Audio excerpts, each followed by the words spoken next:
Like to start by saying this meeting is being recorded. I would like to start by saying good morning to you all, and welcome to our webinar, Going Circular, EU Innovation Projects for a New Economy. Today, I will be moderating on behalf of our host, ISWA, the International Solid Waste Association. My name is Jose Uribe, and I am the Operations Director at ISWA, and also an EU project manager in my spare time. We all need a hobby after all.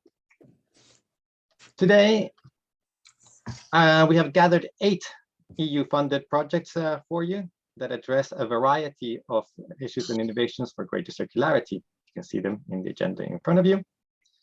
Some target specific industries, like the automotive industry or textiles or flooring, while others focus more on specific technologies, such as material separations and the removal of legacy contaminants.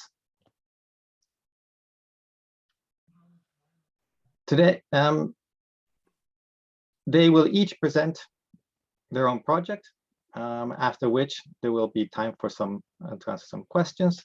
So if you do have any questions during the presentations, please write them into the chat. We will make sure that they get a chance to answer them.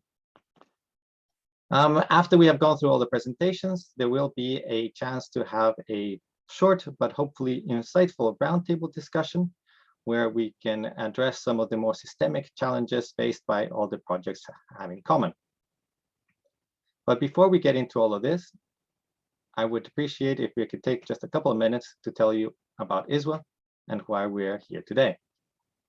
So ISWA, the International Solid Waste Association, is an association representing waste management stakeholders across the globe, and with a mission to promote sustainable and professional waste management around the globe, as well as a transition to a circular economy.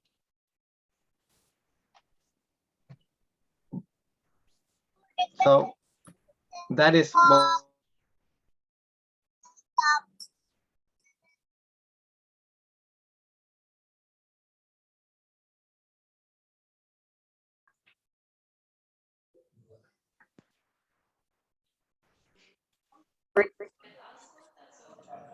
Jose, we lost you for a little bit. I think you're muted. Can you? Yeah, you're on mute. Oh, I am so sorry. I don't know where you lost me, but I will start again. The International Solid Waste Station, as I said, represents a full range of waste management stakeholders with a mission to promote safe and sustainable waste management across the globe and a transition to a circular economy. One of the things that we are witnessing right now from within the industry is a shift in focus, where we see the change in approach from the managing of safely managing waste streams to more an approach of recirculating resource and valuable streams. But we cannot do this alone. To be able to do this effectively, we must redesign products and materials so that they can take advantage of the new concepts and ideas we have about how to reuse and recycle those products. In this regard, ISWA believes that to be a product design that does not include the end of life stage is just simply not complete.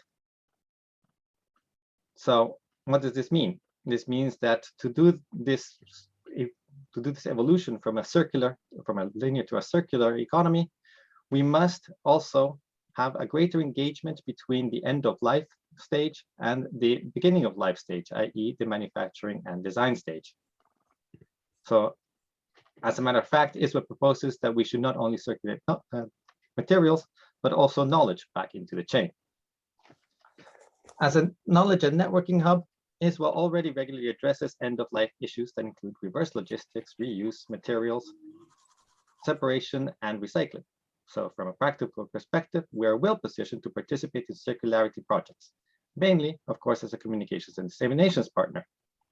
However, from a strategic perspective, ISWA engages in these projects in a bid to better connect with other life cycle stakeholders so that together we may redesign value chains for greater circularity. I think at this stage, I would also like to acknowledge and thank the European Commission without whose generous funding, both these projects and this event could not be taking place. One of the things, of course, that I always hear from the European Commission is the fact that they would like to encourage better and broader collaboration between EU projects. And that is one of the reasons, of course, that we are here today, and we honor their wish.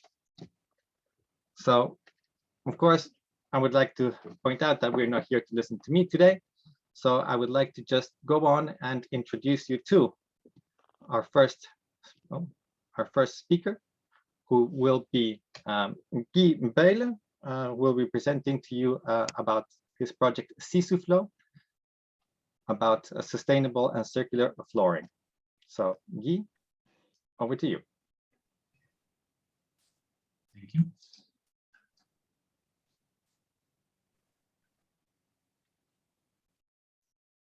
I hope you can all see the right screen, or it's switched again.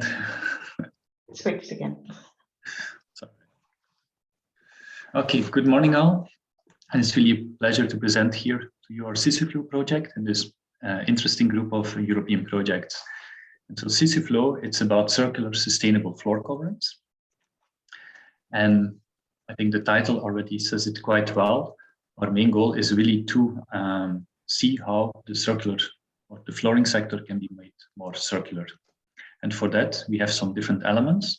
On the one side, we want to work on projects and make them, let's say, more fit for circular economy. And that means, in first instance, that they can be made from recycled content.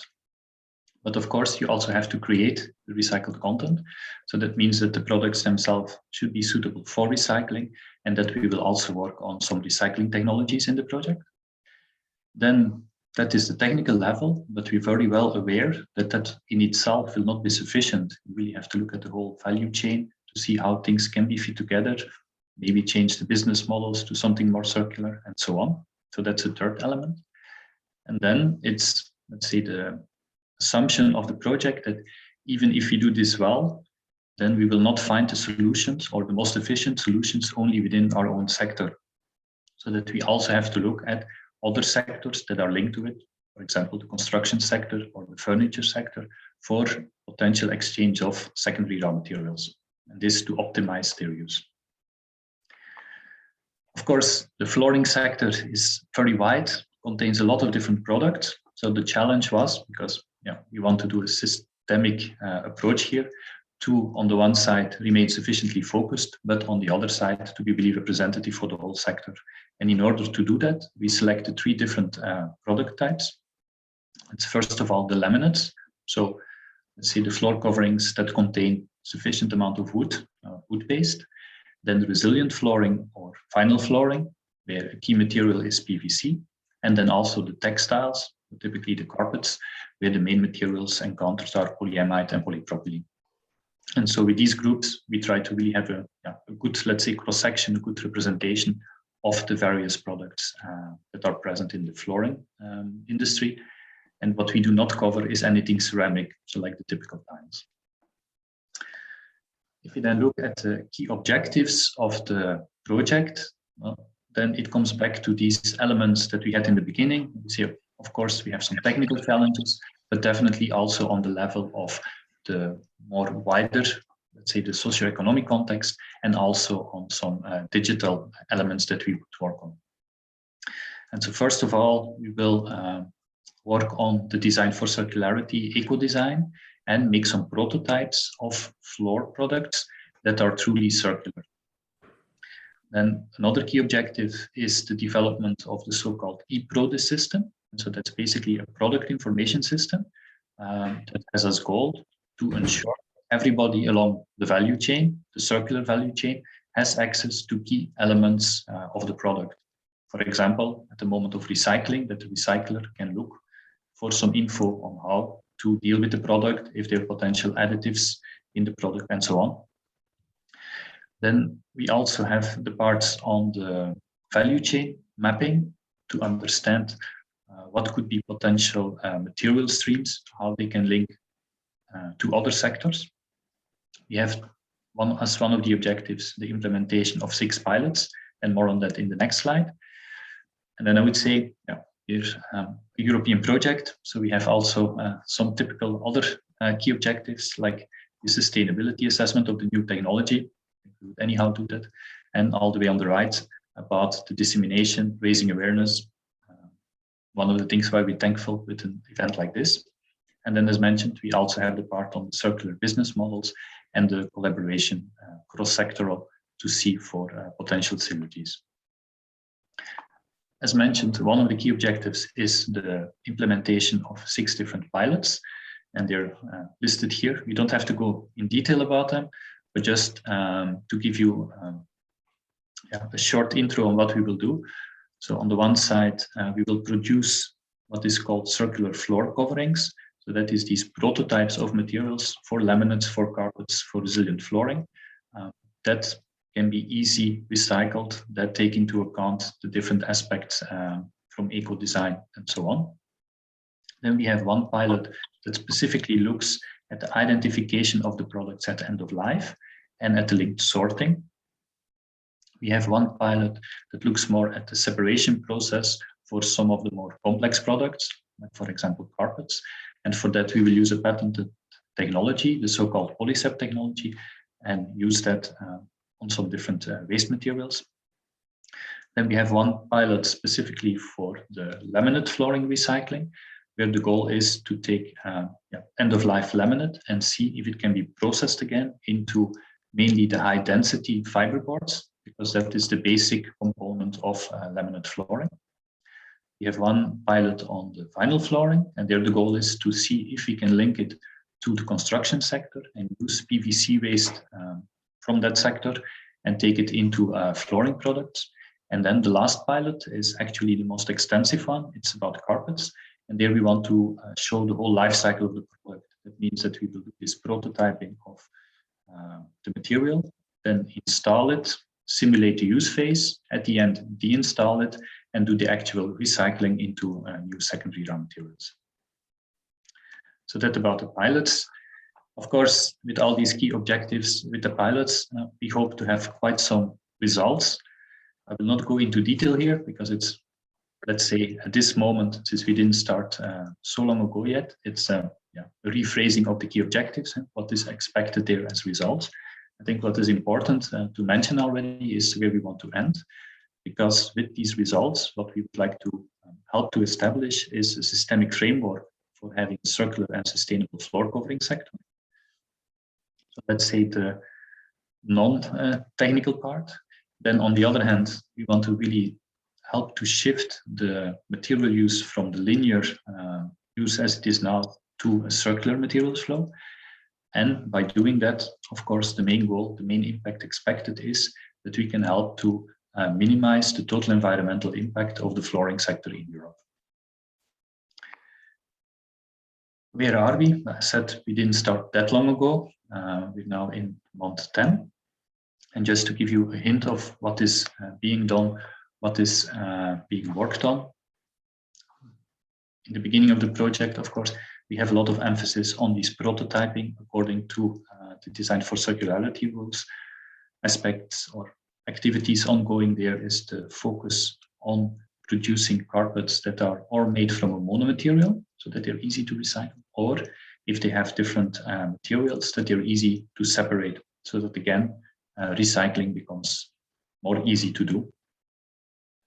When it comes to the resilient flooring, there's quite some tests are run at the moment on lab scale to see what kind of secondary raw materials can be used, meaning from what origin, and also up to what percentages they can be added to the product with, let's say, current manufacturing processes and current manufacturing technology.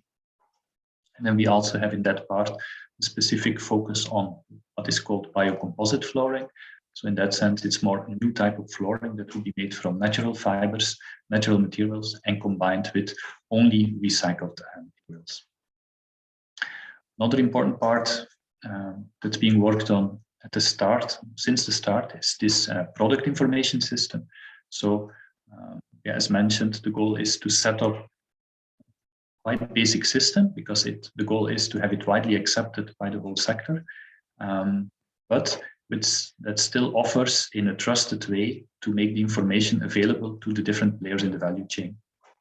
And what we are following there is the route to try to link that to the concept of the digital product passport, which will anyhow, let's say, appear. So we would like to, from sector viewpoint, to make the best of that digital product passport. And on the other hand, important is also that this product information system will also have an entry for consumers, with the idea that you can get info, for example, at the moment you will buy the product or the moment you have to maintain the product. And that, of course, with the idea that that way consumers can be stimulated to purchase and also maintain the product in a more durable, in a more sustainable way. And also already ongoing is the preparations for the first pilot lines. The picture there shown on the right is about the sorting and separation line, but also the laminate recycling pilot line is already being built and first tests are going on. That was it basically from my side. Of course, all this work cannot be done by one single partner. It's the effort of a lot of partners. So I would like to thank all the partners in the consortium. You can see them here. I think we have a quite well-varied consortium. And I would also really like to acknowledge the EC support that we got for the project and all of you for listening. Thank you. Thank you, Guy. That's an interesting presentation for sure. One of the things that I was wondering while listening to it, and also from previous experience in other projects, is of course the fact that when you have to deal with materials coming back in, you don't know where they've been, and I can specifically see that in flooring, that there's maybe a lot of contamination, a lot of uncertainty as to what exactly you're getting back in, not just in the material that was originally used, but also in contaminants or what they've been through. Is there some sort of way that your strategy that you're using to be able to compensate for that when you're trying to reuse these materials? On longer term, I think there is the vision that with this product information system, even if it comes from different sources, at least one should know something about the material, how it was made, what was put in it, up to a certain extent, because of course, some of these things can also be quite confidential info. But that is, of course, for products that will enter, let's say, the end of life in some years, because that's not in place. If I look at it for the moment practically, then I think the approach being followed is actually that the fractions of recycled matter is still quite small. So the basic approach is that if one adds a certain fraction of the recycled matter, it hopefully doesn't have too strong influence on the process. So you can deal with some variability there. You can deal with, let's say, some uncertainty. And I think that's for the moment how it is, how it's pursued in practice. But on longer term, as I said, the vision is to have a better view on what comes in, thanks to these information systems, and also thanks to some good sorting systems, which will also have some detection of, let's say, no-go substances. Okay, thank you for that. We have to move on now to our next project, which is Alma, Advanced Light Materials and Processes for Electric Vehicles. And for that, today we have Rajesh Mehta from TNO presenting. Rajesh? Thanks, Joshi. Good morning, everyone. And I'll be presenting the Alma project and the PEFSIM tool we developed in this project, which is a sustainability assessment tool for lifecycle assessment, lifecycle costing, and circularity assessment for passenger vehicles, especially for the battery electric vehicle. And ALMA stands for Advanced Light Materials and Processes for Eco-Design of Electric Vehicles. And in this project, we aim to design, validate, and build a lightweight prototype of battery electric vehicles. The scope includes body in white and closures. ALMA aims to have a modular platform and subsystem design that falls in the acceptable range for functional safety and manufacturing requirements of the OEM's standard operating procedures. We plan to have a design, validation, and build up of a physical demonstrator using the ALMA developed lightweight materials. It's a joint collaborative effort among 9 partners, industrial and non-industrial, which is pivoted, I would say, by CTEC and Ford. CTEC is the project coordinator here, and other partners are lead in specific work packages. It's an EU funded program which runs for 3 years. We have a 2.5 million total project funding, and the main focus is to drive the TRL level 6 technologies all the way to TRL level 8. The Alma concept and innovations actually start from the eco design of the vehicle structure, which is supported by LC and LCC. Ford, CTEC, and TNO are lead here. The main emphasis is on setting the functionality right and making sure that the requirements for the eco design of the vehicle is really taken into consideration holistically, including a sustainability assessment. There are several innovations which we are going to do or we are developing in Alma, right from developing advanced steel products all the way to sheet metal composites, which could go into making the vehicle later. We are also looking into efficient separation and recycling and recovery of materials at the vehicle end of life, so that the circularity performance of materials beyond metals are really enhanced. And that's where the big challenge lies in automotive end of life management. Beyond that, we are also making sure that the vehicle reliability and lifetime is enhanced through structural health inspections and tools which could actually increase in the overall reliability of the vehicles. Finally, the entire emphasis is, as I said, validation of the Alma prototype at TRL level 8. And in this project, one of the work packages was to develop a sustainability assessment tool specifically designed for the automotive industry. TNO developed a single tool which can cater to the LC assessments, life cycle assessment, for those who don't know, which is environmental assessments for different products or processes or technologies.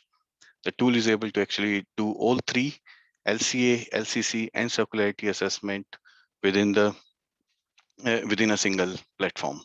It's a web-based tool hosted on TNO's web Diamond platform, which has an inbuilt database for lifecycle impacts.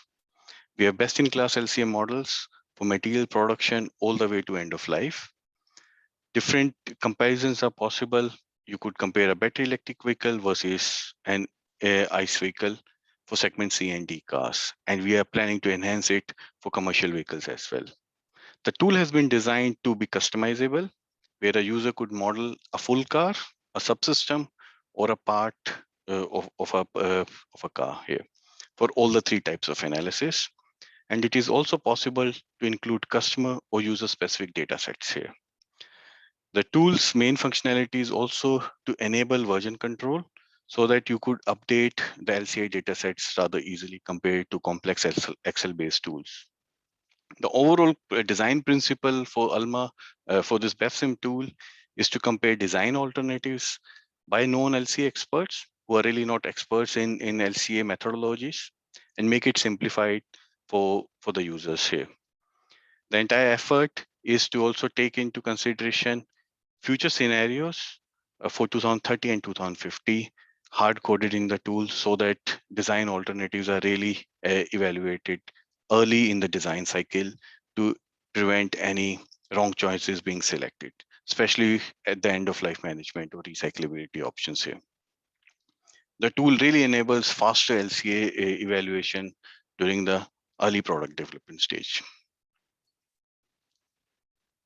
Now, the BEFSIM capabilities, if I have to talk about, the tool helps measure lightweighting solutions, design alternatives, as I said.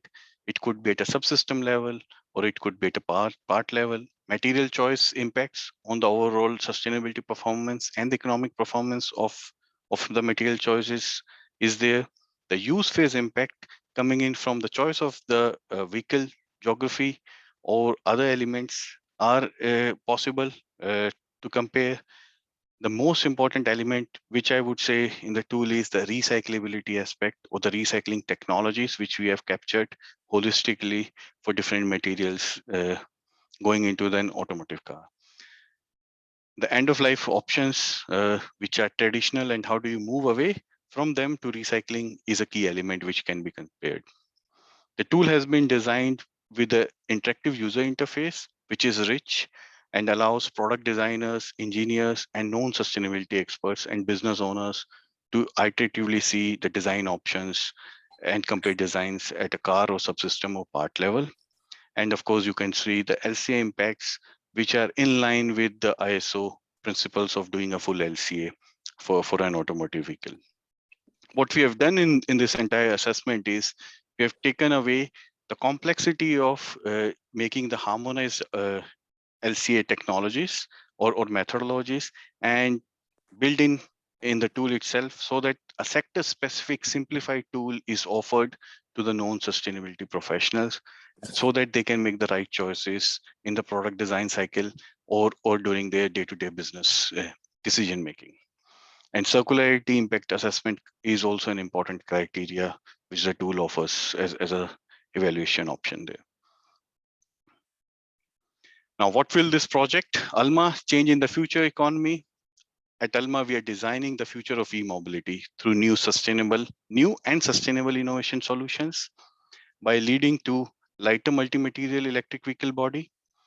Through the Alma design, we are also ensuring reliability and structural integrity and longer service life through the Alma's work package development. Alma project is going to accelerate adoption of circular economy principles across the entire automotive value chain. That's our wish and of course ambition to have. And of course, it also depends on how fast the industry really picks up the Alma solutions and absorbs it into their business as usual scenario. One of the key objectives for Alma is also to have affordable solutions for the market for lightweighting, and to have a wider acceptance of such novel solutions for the automotive industry. What is upcoming in the tool is advanced light materials, fine-tuned and produced by Alma project. And of course, we are going to do a full LCA and LCC components study for the Alma solutions compared to the reference design.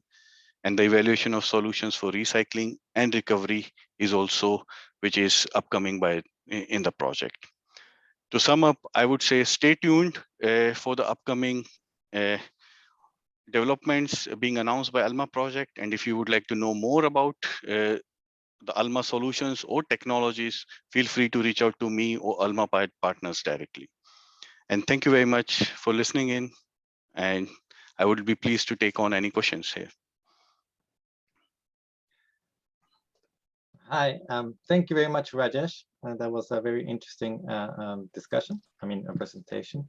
One of the things that I know also from other projects is that when we look at particularly complex materials, that the value inherent in those materials, of course, makes it not so much of, it makes it a bit of a waste, really, to go to recycling as the first step, or at least you should always try to re-examine reuse scenarios. I was wondering how you plan to tackle that in a difficult area like automotive industry, where there are so many regulations and difficulties in trying to be able to reuse components that you might not know the exact condition of when you're trying to reuse them, or how you can approach that idea of trying to reuse materials or components at the highest value level possible. That's a very good one. In fact, so what we are looking into is how do you actually make sure that the vehicle life is enhanced? That's the first part, through on-board sensor development from Alma Technologies. The other element is efficient sorting and separation of the valuable components for reuse and tagging them for the value chain, which is, of course, in this case, it would be Alma, it would be automotive value chain to preserve value. And if I have to throw you some numbers on the circularity of the automotive value chain, beyond metals, other materials, the circularity is less than 10% as of now. So that's really a pity, especially when you have more than 180 kgs of plastic components going into a car, which forms probably 20% of the overall car value. And these are like high-end thermoplastics which go in, and they should not be going for incineration or downcycling options. They have to come back to the automotive value chain. And that's where the recycling options are getting evaluated.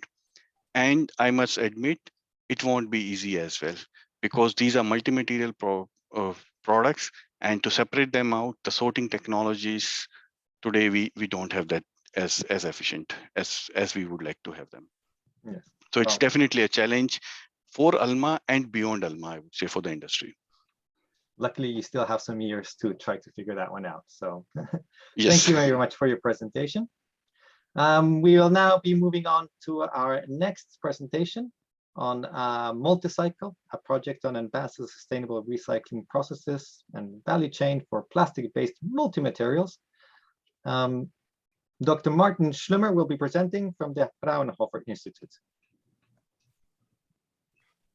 Okay, hopefully everybody can hear me right now, and you can see the slides. Wonderful. Then let me directly step in.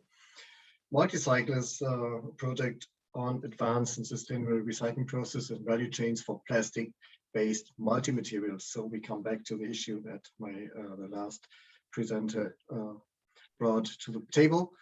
MultiCycle is an innovation action. It lasted 3.5 years. It is almost finished, so we have only 2 more months to finalize one. We had a budget of 10 million, 19 partners in 10 countries. Not that important, probably. The goals of MultiCycle were to really build up a recycling pilot plant for multi-layer packaging and composite materials from Automotive, which is a fiber reinforced material considered here. And the plant was based on the creosote process, the solvent-based one. I'll come to that later. And the idea was to optimize and upscale that process in an industrial environment, to integrate monitoring and supercritical CO2 extraction, not that important in this talk today. And where I would like to put a focus on is to have demonstration of recovered materials potential for reuse in packaging and automotive. So I will show you demonstrators that we have built from our waste streams. Let me start with the first one, the MultiCycle material challenge from packaging. Of course, we mentioned multi-layers, but of course, most of you might know that there is no multi-layer fraction in sorting. However, there is a multi-layer waste in production. So what we used in the project was both. On one hand, we had kind of multi-layer fractions directly from film producers. And of course, the focus was also post-consumer material. And here we made use from direct sorting fractions from German recyclers in the end. Here we use the mixed polyolefin flexibles. The idea is to go back into packaging with these materials and where it's not possible to go into textiles. In automotive, we have also more or less the issue of post-industrial waste. Since here we had the issue to go for fiber reinforced materials made from PP and PA mainly, and also to recover glass fibers and carbon fibers. This is of course most easily done with post-industrial scrap. That's what we meant, but we learned that even in such part here, we have both glass fibers and carbon fibers combined. So in the end, it was very tricky to find a good input for our project. In principle, much more is possible, but with the demonstrator build, we had some limitations here.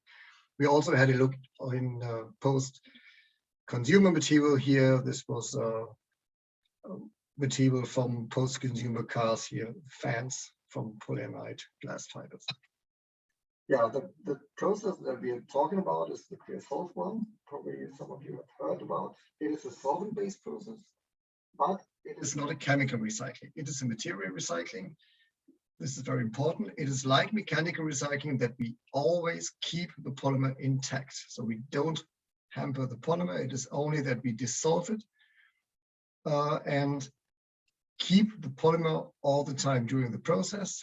After dissolution, we have the chance to purify better than in a melt state of a polymer. Of course, in the end, we have to recover the solvent by drying processes and get the recovered polymer.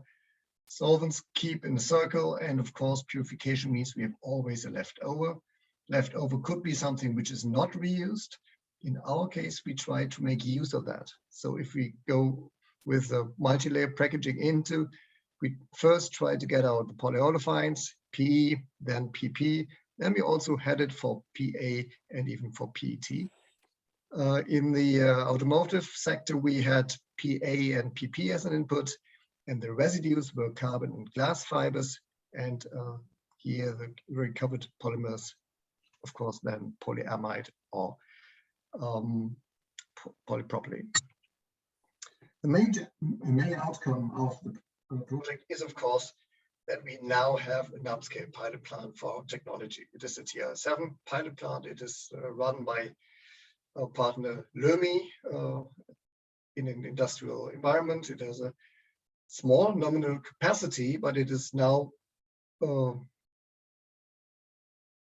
good chance to have productions in the ton range for many of the projects that we were asked for. It is placed in a hall with 1,800 square meters, plant floor space is 350 square meters. Lots of piping, of course, it is an ARTEX directive plant. And as I said, it is now, after the project, available for further trials for everybody in the world who wants to go for packaging or automotive recycling trials. What was possible right now with that? So in the end, we recovered a post-consumer recycled polyethylene coming from these 323.2 flex PO waste sorting fractions. And it was possible to reintegrate that into the original Amcor film structures, which are currently on the market, directly replacing the other PE. Here with 74.5% of PCR in a structure of OPP PE. This is, let's say, the new recyclable structures that they have. In another structure where we have the typical old one with PE, EVOH and PET on it. You see it's much more, it looks a bit more fancy.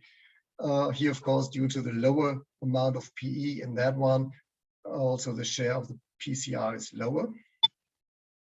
We have a bit more than 50% of PCR polypropylene in such sachets here. As a demonstrator here, we have also an OPP with metallized OPP and PP. So this one is a very, very good new structure for very well recyclable, despite it is in principle still a laminate. It was also possible to make use of the PA, which was left over from the multi-layer fractions. This PA was then also purified in the creosote process and was used here in these cast films with 30% in the PA fractions, and it was then recovered or used for these very nice demonstrators made from PET oriented PA and PE.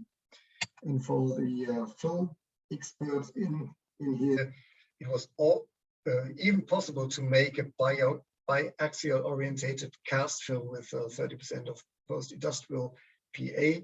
Here you see the stretching behavior. It was really homogeneously stretched possible. And yeah, the leftovers here were used for the other project up there. So wonderful outcomes in the packaging area. The PET, which was also in multi-layers, was used then by partner Cylon to produce recycled PET with quite good success. You see, one of these will not that well. Just let me recover that one. Yeah, here you see it goes down, but in the first two examples with better fractions, were very, very well, very comparable to virgin. And another very nice demonstrator was to go back with the polypropylene and polyamide into laminated sheets. This is a fiber reinforced, glass fiber reinforced sheet made for the automotive industry. And this was done here by the partners Bond Laminates and Lanxess. And here we could make use of 30% of RPA and 30% of RPP. We could have gone higher than, but then there was a bit of, it was a bit more tricky to adjust the parameters. So it was not because it was not possible at all. It was just 30% was possible without any change in the process. They just took the material as it is, as they virgin, and put it into, and it worked directly. Very, very nice outcome. And finally, these battery, we will now produce such battery carriers where we make use of polyamide glass fiber reinforced and polypropylene glass fiber reinforced, 2 types of that one. And also we have these L-shaped materials from Lanxess in these parts. We will also produce, are currently about to produce door panel pockets here. And here we make use of the recycled PET, which is then produced to a non-woven here. And of course, there will also be a polypropylene sheet out there from our recycled material. So it will be wonderful demonstrators in the end. Let me finally hint to our final event in Ghent on April 7. So if there are any questions on that one, just let me know. That should be everything for now. Thank you very much.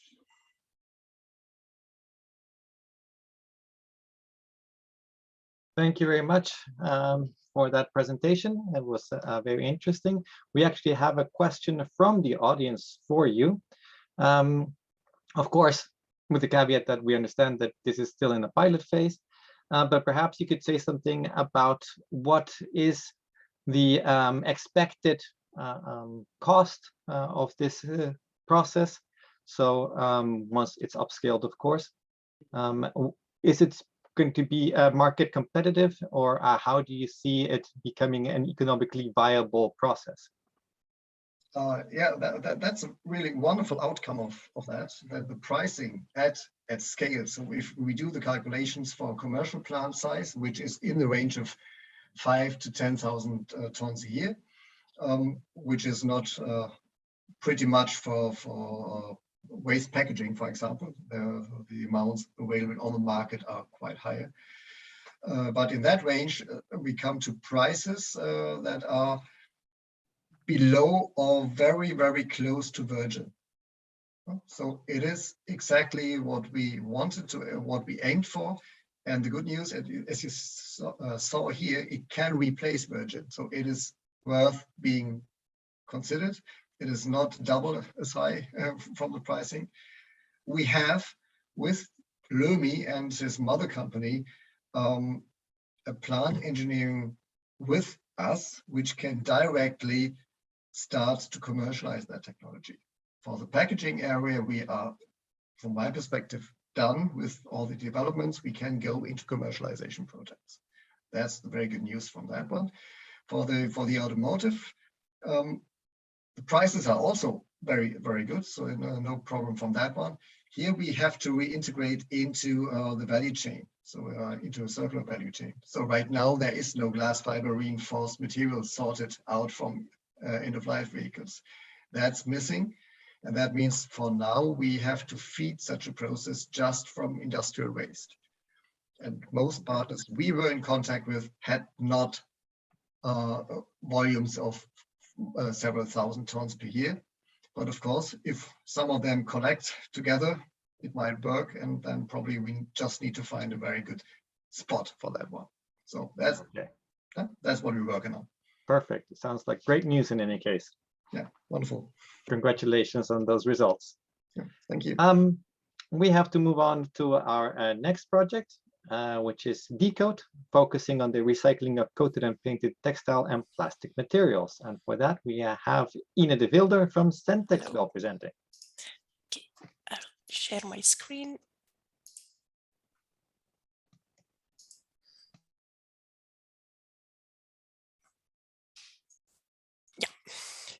Good morning, everyone. Today I will give you a brief overview of the DeCoat project, which stands for Recycling of Coated and Painted Textile and Plastic Materials.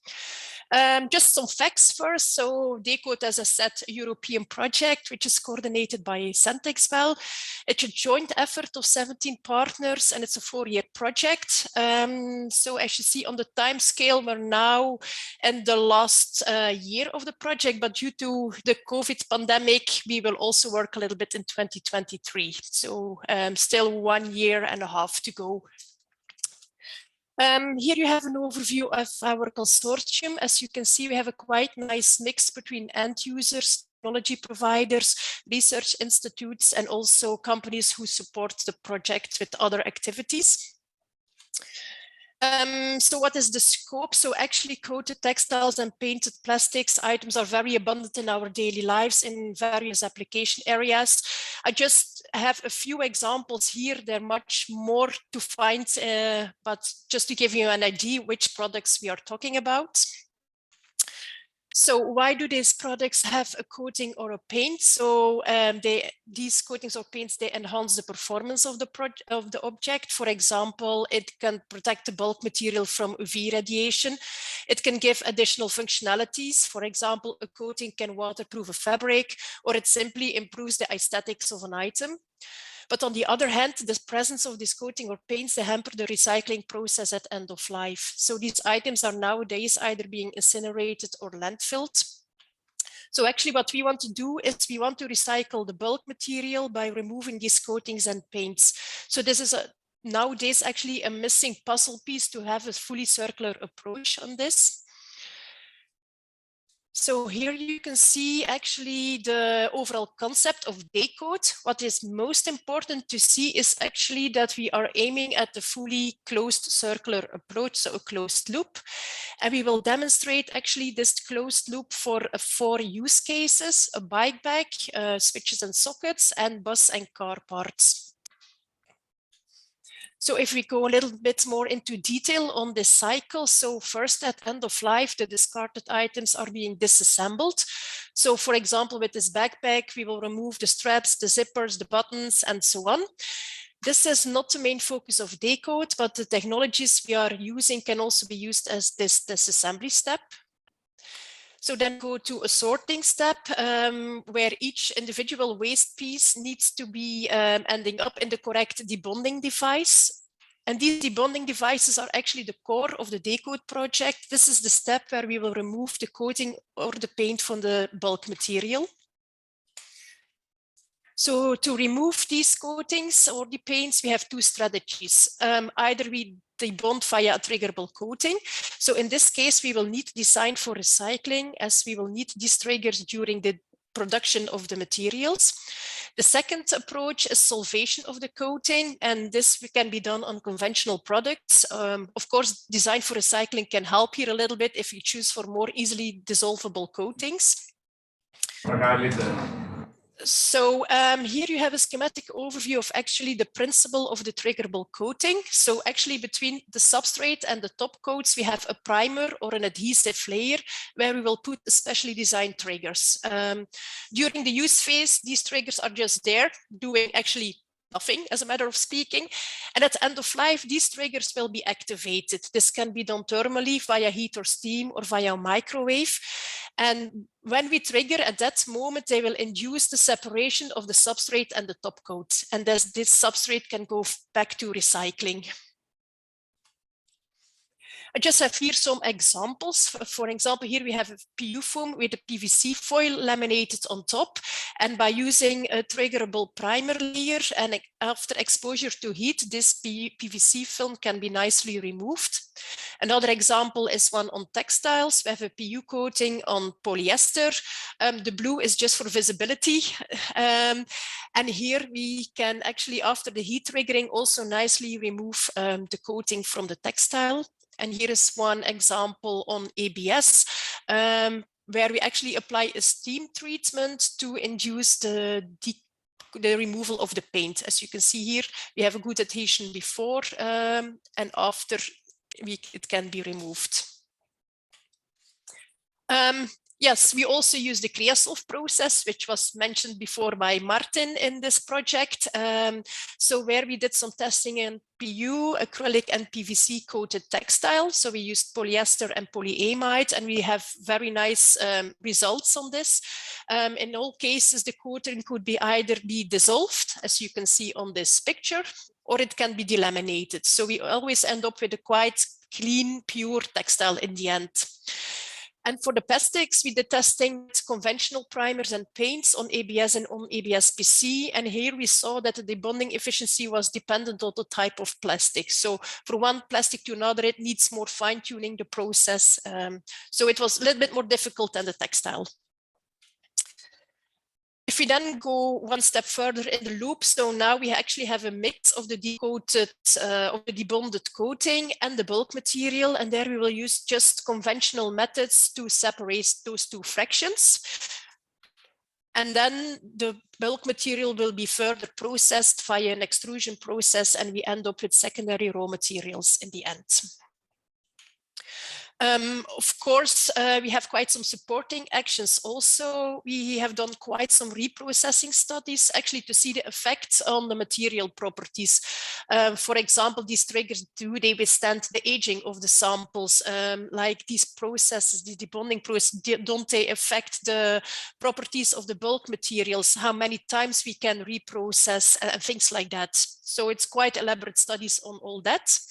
Further, we also do a life cycle costing because we want to be sure that the technologies, the additional steps we introduce in the recycling process are actually not too expensive, because when they will be too expensive, it will never be economically viable and it will never be implemented. So we need to be able to compare different technologies and also see their effect on the cost price. Further, we'd also do a life cycle analysis because we also want to make sure that the environmental footprint of these recycling processes are still okay, and we don't, they're still okay. Yes. And then last, we also do a risk assessment. There, the idea is, for example, if you put triggers for like carbon nanotube based ones, we don't want these triggers pose any risks or to human health. So we want to make sure that everything we do is still safe during use phase and afterwards.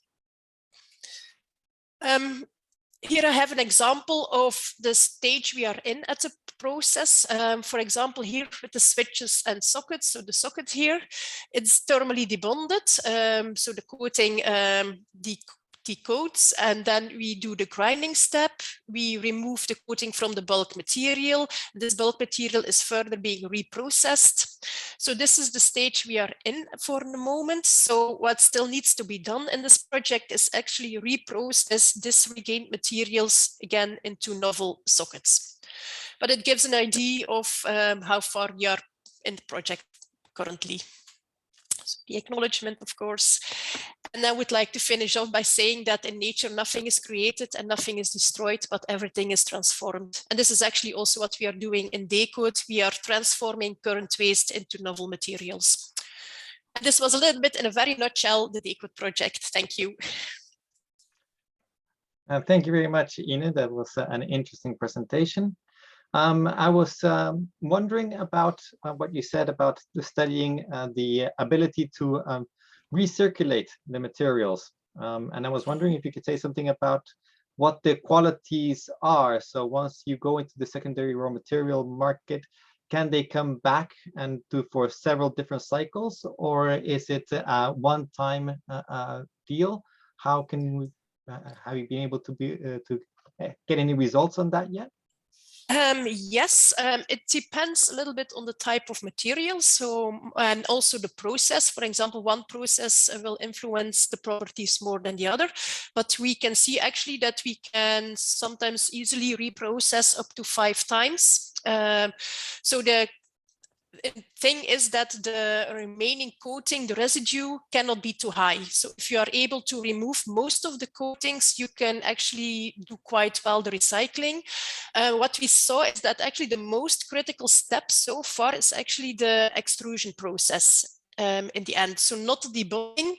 So then you really need to tune a little bit your process, check the purity levels, possibly blend in some virgin materials. So the full study is not completely yet, but from the debonding, we actually see we have quite nice results on that. No, and at least 5 recirculating times, I think, is already a good start. So thank you very much for that. You're welcome.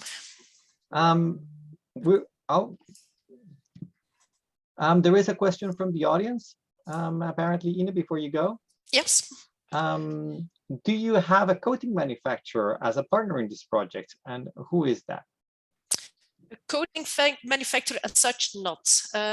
We have, for example, Meyer and Panasonic, who are actually just implementing their currently used primers and paints, which they buy from someone. We do the same. We buy, for example, from a Covestro or other companies who actually supply the standard textile binders. And then we blend in ourselves these additives that we make. And of course, we have Rescol and on board who are actually producing these primerable layers. So that's their core job. They also have them already commercially available. So for that one, we really have the producer on board, but for the others, not for the moment. But it's more a matter of just the standard materials and you blend in certain additives. Yes. Okay. Thank you very much for that.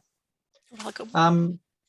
We're now moving on to our next project, which is called HereWear. And this one focuses on bio-based materials for locally manufactured circular clothing. So again, textiles. Please welcome Lien van der Scheuren, also from Textile, presenting. Hi, good morning, everybody. And it's really my pleasure to be here today and to be able to introduce you to the HereWear project. So my name is Lien van der Scheuren. I'm working as a researcher at Textile, and together with my colleague, I'm coordinating this project. I will start with a short introduction on what we are doing and then give some updates on the work. So I would say most important to know is that we started in October 2020 and that our project will last for 4 years. So we are now about 1.5 years running and working on the HereWear project. We have a project website, so if you would want to have some more information after my talk, you can always go there and have a look.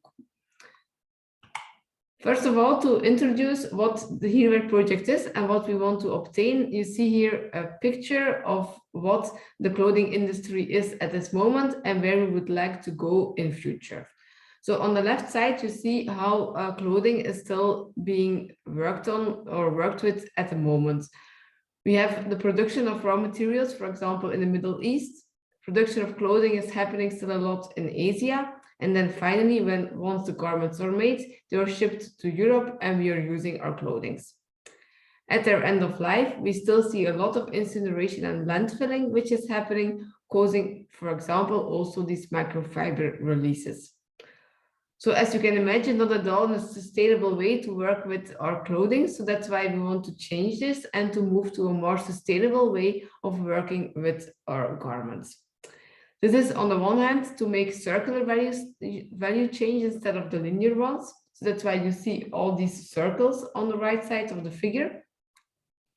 Of course, we believe that if you want to go more circular, the only way to do this is to also work locally. So that's why we have these circular hubs spread over Europe. And another aim we want to do is to get rid of the fossil-based materials and to work with bio-based materials. And also our end-of-life options are recycling and of course not going to landfilling or incineration. So as a summary, what do we want to obtain within HereWear? A more sustainable clothing industry based on 3 pillars: circularity, bio-based materials, and local manufacturing. And I'll just go a bit more in detail in each of these 3 pillars and what we are doing for these 3 pillars. So first of all, we have the circularity. Here we are creating circular design guidelines, which are really also focusing on bio-based materials. Within these, we also give some guidelines on to better use our garments and also reuse and repair them. We also know that lots of brands and designers, that it's sometimes difficult for them to know what is the best way to design more circular, more sustainable. So that's why we are also developing software tools.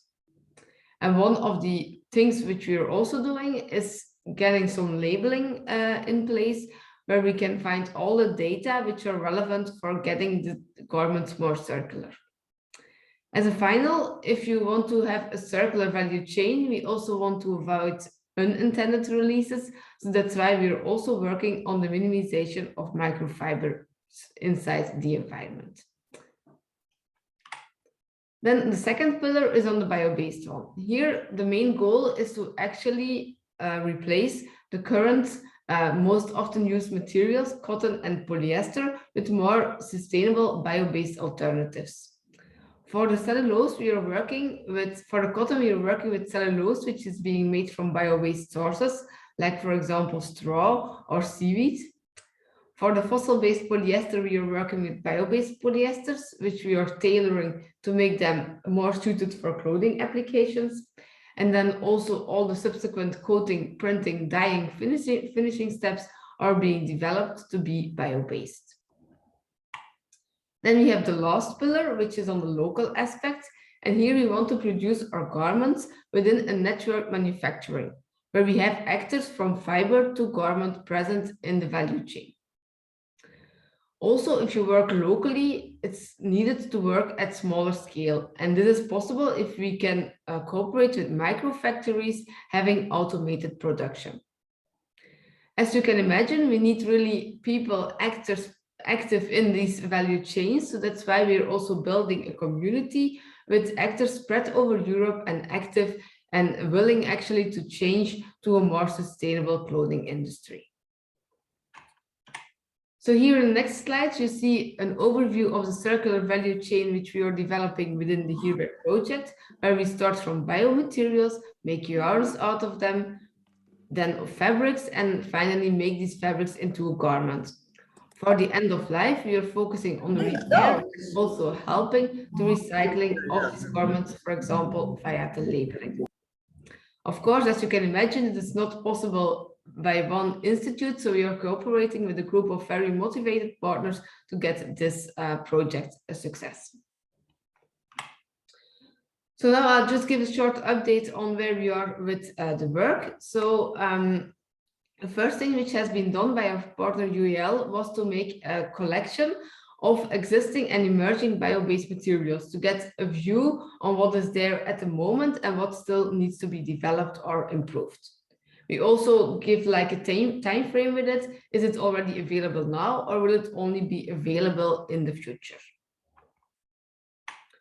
Further, we also had some developments on the bio-based textiles, where we produced biopolyester yarns, which have good properties to be used in the clothing industry. Also, first cellulose filaments have been produced, which were based on straw. And then also bio-based printing and dyeing is happening at the moment, of which you also see an example on the slide of the picture with the HereWear logo being printed.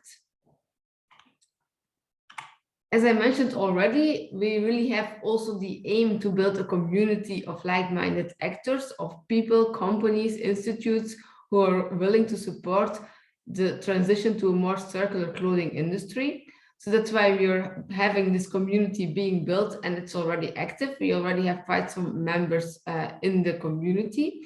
And if you would want to become a member, you're really welcome to join. And you see the link here also on the slide. It will give you some access to dedicated information. You will get more into contact with other people, persons who are also interested in this topic. And you will have the opportunity to be more involved in our project activities. And then to end my presentation on the HereWear project, some take-home messages. So our material library and also our first technical activities really showed that it's possible to make these bio-based textiles with good properties to be used for garments. Also, in general, we know that if you want to make the clothing more sustainable, you really need innovation covering different disciplines. And in order to do this and to make this possible, we need partnerships over the full value chain. So this is again, a warm invite to join our community. So thank you for your attention, and if you have any questions, happy to answer them. Thank you very much, Lien. That was a very interesting presentation again on textiles. I do have a question from the audience for you. Yes. They're wondering if there's been any reactions from the fashion industry on your vision for circular fashion. The move from offshore production to within Europe. Is that something that you've had a chance to discuss with them, or have been able to come up with some sort of? Of course, it's a challenge, I would say, but we also notice that there are brands who are willing to produce more in Europe, and it's really something that they are also supporting, even though it will not be possible for all clothing, for sure not. It will be a stepwise process, but I can imagine that it will improve in future for some, I would say. So also companies will really notice that the fashion brands, they're really having sustainability, it's really important to them. It's becoming more important, and you really see that they're willing to make some changes step by step. And from my own personal curiosity, the textiles that are coming out of this, I mean, when the fashion industry is the very, as I should say, very, they can be very picky about what they use and how it feels, how it looks. Yes. And yes. Are your products able to compete in that market where they can be extremely picky about what they want to use and what they're not, depending on what people like or don't? Yeah, so we are working together in the project with some designers, so we get their feedback immediately, and it's really useful for us to guide our developments, because we learn, okay, they do not like this, we should try to improve it. So it's really something that we are learning, and it's we are getting there. Of course, the project is running for 1.5 years. We are not yet there, but they do like what we can obtain, and they are also, if needed, they are adapting their design to the bio-based materials that we can produce at this moment. Okay, thank you. We have a question from the audience from Asif, but I'm not. Yes, there you go. Asif, can you please ask a question and make it quick because we need to go on. We can't hear you, Asif. Can you hear me now? Now we can. Okay, perfect. So I have a question, like, how does a startup who wants to be aligned with your project can be benefited? How would you encourage a startup to be collaborating with your organization? Thank you. Sorry, I could. The question is, how would you say that is there a place for startups to engage with your project, and how would they be able to do that, and how would you recommend that they get started on that? So it's not that we are a project giving funding to other projects or to other initiatives to do their work. So that's not what we are doing, but we do have the HereWear community where we are getting more in contact with other partners, other companies. So I would say, please join the community. You will be, get access to some dedicated information, and also maybe later on in the project we might need to couple, for example, for some larger scale trials. Okay, thank you very much, Lien. Looking you. forward to hearing more about your developments in the future.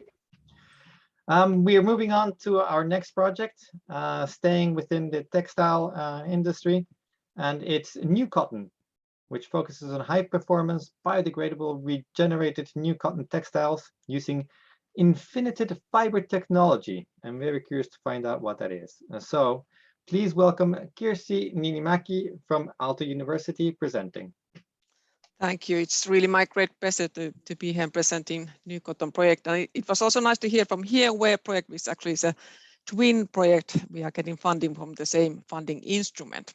So yes, today I'm going to present NewCotton project, where we really are aiming towards this kind of industrial demonstrations. So it's we are basically testing technologies which earlier has been more on more this kind of like a lab scale, and now we are really trying to do this industrial level demonstration how this actually closing material loop and circular economy really happens then in the future. And our aim is to foster innovations that enable bio-based textile value chains to become more resource efficient, circular, and reduce their carbon, greenhouse gas, and water footprint in line with climate, energy, and sustainable development goals. So of course, this is the future of textiles and fashion, that everything actually has to be or function according to circular economy principles. So I think that this is a good examples that how this actually then happens in practice, and what kind of obstacles we still have to face and solve, that this is the reality in the future. There are 12 industrial players who are collaborating together to really build this kind of new kind of ecosystem to entirely circular model, to emphasize this one. And we have 3 years time to do this project. And textile waste is collected and sorted and regenerated into a new textile fiber that looks and feels like cotton. So really the starting point is the textile waste, and then we are trying to upscale it so that this is going to be high level, valuable new fibers again back to the textile and fashion industry. And we are using the Infinity Fiber Company's technology for this.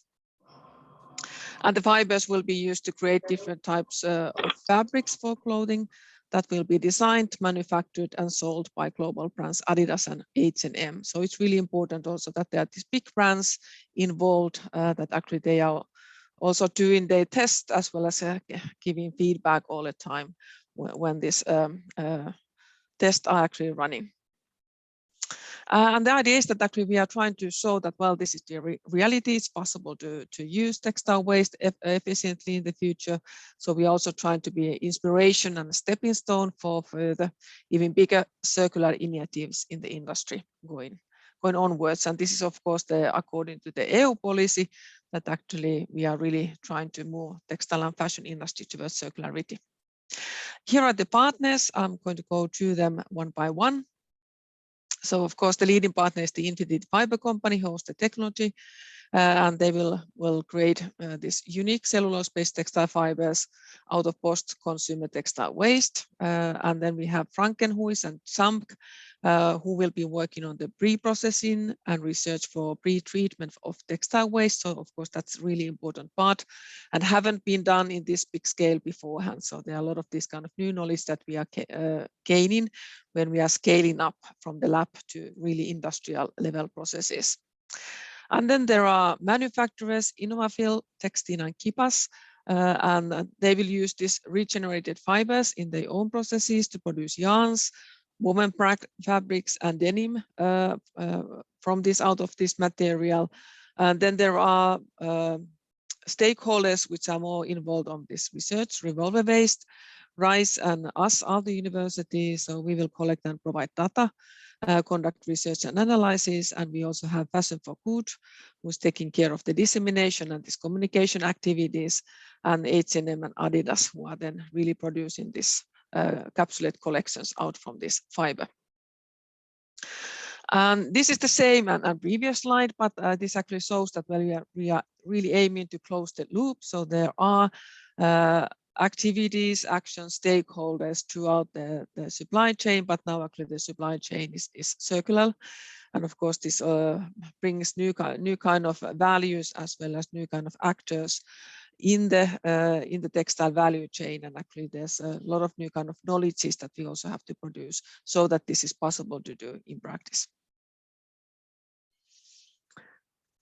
Very shortly about this Infinity Fibers technology, regeneration technology. So it's cellulose-rich textile waste goes in, and they have named this fiber Infinna. It's a novel regenerative textile fiber that looks and feels like cotton. So really this kind of like a high value is the aim, that it's as good or even better than the virgin material. And now we are aiming to produce this kind of fibers that are made from 100% of post-consumer textile waste. Of course, it's possible to mix the fiber with virgin fibers too, if that is needed, but actually now we are really aiming this 100% of waste origin. And of course, the idea is that we try to substitute the use of virgin materials. So this is, of course, very important from the textile industry point of view. And this material is also biodegradable and free of microplastics. And yarns and fabrics can be created on 100% from Infinna, or as mentioned already, it can be possible to blend with other kind of fibers if it's needed. And they can be recycled again. So that's the idea also that, well, these products will be designed so that they are also possible to recycle at the end of their lifetime. And right now this technology is in the scaling phase. Very shortly about our role as the university. So actually we are trying to observe as well as enhance the ecosystem building, what happens in this kind of ecosystem. So that's actually one of our activities in here, that we also try to produce new knowledge that actually what this means from the stakeholders, business as well as industry point of view, but we also try to influence of this EU level policy making, that how actually this kind of recycling could be then enhanced in EU policy. And we are aim to build a new knowledge of circular ecosystem with the co-constructed with the partners, and this knowledge will be then used while constructing educational and training materials. So the idea that we are trying to also publish some open access online educational materials from our learnings throughout the NewCotton project. So, and where we are now, actually, we have been working now a year and a half. We still have a year and a half time to go, so we are really in the middle. And there has been, let's say, some hiccups or obstacles, because something that seems to work in the lab scale might not work so well in the bigger scale. So there has been some problems as well as some delays, because there's new machineries are needed to build, especially with this pre-treatment of textile waste, for example. So actually now they are up and running. So actually it has been quite interesting to follow that this is also a totally new type of industrial sector that is actually now emerging in Europe. So, but now seems to be that the process obstacles has been solved. So the production is now waiting and soon to start. And actually companies, common companies are now designing the products. So the idea is that we have a first launch already next autumn. So capsulate collections with different types of textiles and different types of products. So that will be the first launch from this project. Adidas have done a quite large consumer study. So they wanted to know from different countries, different consumer types, that actually how ready consumers are to accept recycled products, recycled materials, and what are their expectations. So they did a quite wide study with their consumer groups. We are building the ecosystem understanding, so the first papers will come out soon, as well as we are also then moving towards this kind of like a new types of business understanding, what this ecosystem building and stakeholder collaboration actually could also enhance new type of business thinking and business understanding. So here we are. So a lot has been done and a lot still needs to be done. Thanks. That was my presentation. Thank you, Kirsi. That was fascinating. One of the things that I was a little bit triggered by in the was you mentioned of the very wide consumer study. One of the things that we saw in one of our previous projects to do with sofas was that once you told somebody that they were sitting on a sofa made from circular products, they didn't mind so much that it wasn't quite as comfortable as the virgin material sofa. And I was wondering if you could say something about that, if any of that came out in the Adidas consumer study, that we might be able to trade in some of our comfort for our sustainability in the future. Yes, with textile and fashion, especially in the fashion field, it's really important, this kind of like attributes that we are able to reach with this recycled textile. And of course, the idea is that we aim to be even better than this virgin cotton. So that is actually one goal in the project, that it's like a super quality product or fiber that comes out from this, so that is also valuable. I think that that's really important. This kind of comfort issues is really important. But then if you look what people are saying about in the consumer study, for example, so it's quite obvious that people in West are a little bit more well aware about these environmental problems in the fashion field. So they are more positive towards recycling, textile recycling, for example, compared to Asian countries or developing countries. For them, this might be totally new types of concept. And some people are hesitated about colors or chemicals which might stay still in the fiber, but actually those are possible to take away when we are recycling textile waste, for example. So it's even possible to clean all these kind of harmful chemicals when we are then. So there's this like a pure fiber at the end of these processes. But this kind of like, I think that at the end, especially fashion consumers they are thinking more about this kind of comfort or this kind of quality aspect, that where actually this fiber origins from. Is it recycled or virgin? I think that that's not so important if the quality is high enough. Okay, well, thank you. And we have to move on now to our next project, which is REMADYL, which focuses on the removal of legacy substances from PVC through a very special extrusion process, I'm told. So to tell us all about that, we have Isabel de Schrijver from Centex Bell.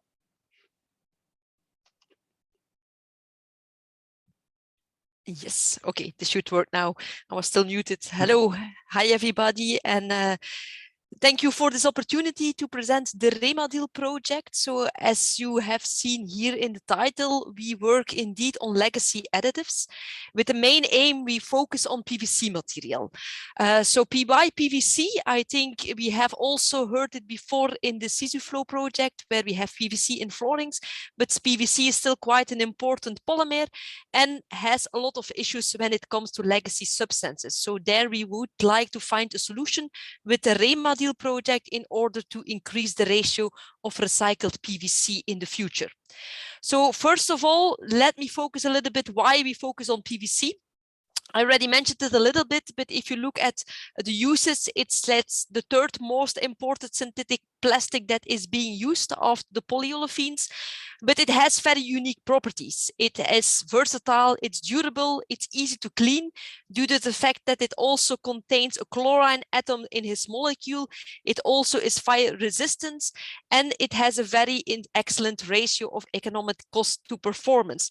You can see here in the picture some examples where the flooring was already being considered, but it goes much broader.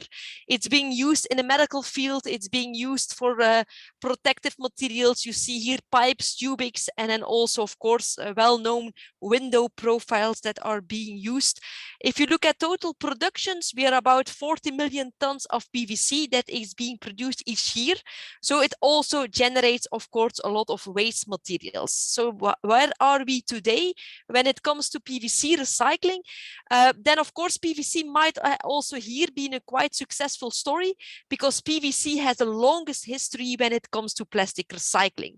Up till today, there are already quite some initiatives, and the picture you see here on the right bottom is a picture of one of our partners in the consortium, that's DeCoat, that it has already a PVC recycling plant being installed and is already mechanical recycling a lot of waste streams. Of course, they are not the only one.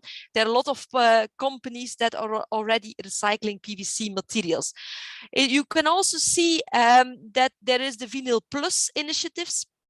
So that's an organization that focusing on the recycling of PVC, and they really put on some efforts to make as much as PVC being recycled. So mechanical recycling, I think this is already quite known. Also some chemical recycling routes are being considered. But then, of course, we do have some challenges when it comes to PVC materials. When you look just at the thermoplastic nature, PVC is also a very interesting material because it can be recycled several times without losing any significant property. So that makes it also here a very interesting materials. As already mentioned, this would be a great success story, but of course we do have some challenges, and this is a very important challenge that we are trying to cope with the REMADYL project, and that's the legacy substances.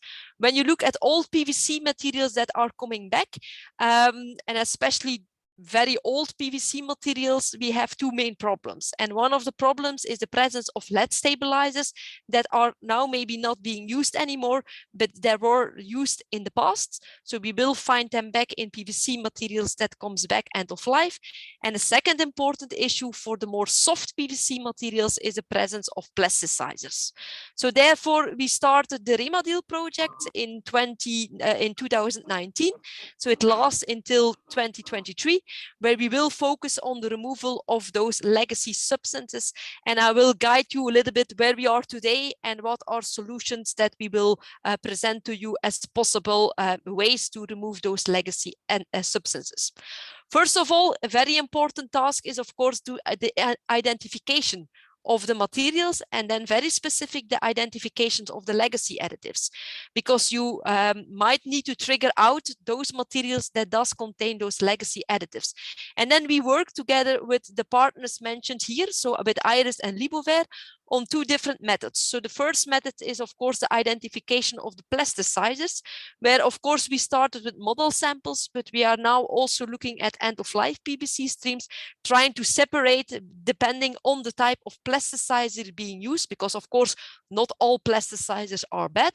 And you see here on the picture a nice example where we were able to separate a DOP plasticizer from a DPHP plasticizer. So this would help, of course, to have a first separation of your base material. Second measuring technique that we are developing is to detect the lead concentration, because lead, if you detect it, it's one aspect, but also to have an idea about the concentrations of lead being used in the materials. And there we are trying to build an inline monitoring line at the recycling plant, and we are testing different types of rigid PVC samples to be able to detect the high amounts of lead and to make sure that we are well below the REACH legislation limit that are being set up for those different materials. So that's, of course, the first step. Once we have identified the material, next step is to having a look, okay, how can we remove those legacy additives? Because the PVC is still a very interesting material. It's a very useful material to recycle, but we want to get rid of those legacy additives. And for the removal of the plasticizer, we do make use of supercritical CO2, which is being considered as a kind of green solvent, together with some anti-solvents or co-solvents to extract the plasticizer. First of all, we did some trials on lab scale, where we played with the optimal extraction conditions, which would mean temperature, pressure, combination of the co-solvents, and of course also having a look at the impact on the PVC matrix. Now we are transferring those optimal conditions to a continuous process, where you see here in the picture below. So we will use a continuous extrusion line where the supercritical CO2 is being added to the polymer melt together with the co-solvent, and where we are trying to do the removal of those plasticizers, the extraction in line during the extrusion of the PVC materials. Next step is, instead of not only removing plasticizer, is also trying to remove the lead out of the PVC materials. And there, supercritical CO2 is, of course, one aspect, but it's not sufficient. So there we are looking at novelty solvents, which are also the green solvents, the safe solvents to work with, working with different ratios of solvents. And again, we did a lot of optimization, time, temperature, combination of certain ratio of PVC with some solvent.